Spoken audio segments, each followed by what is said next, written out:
80's Kid definitely has a special place in my heart because it's one of those songs that did not start with lyrics. It just was, it was always a feeling, and it just started coming together, and I was just running with this sound.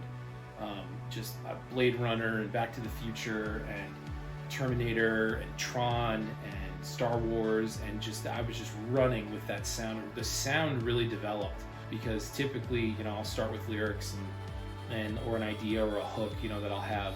80's Kid was the exact opposite. It was the sound of the feeling that I wanted. It was the sound of the era. It was the sound of the time. It felt nostalgic to just sit in my office and play it over and over and over, and then I just wanted to go back to that time. I felt like the song was almost taking me there. So it was really like, just take me back to that time.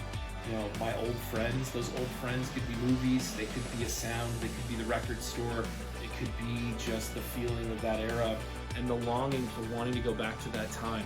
But then at the same time realizing that it'll never quite be the same no matter how hard you try to manufacture it. So there's a level of having to move on too, and just accepting that, we honor the past and then we restart and move forward in the future. And there's so many callbacks to that in the way that we do it. But it's something that also is just part of the natural process of things. And so the song was doing that.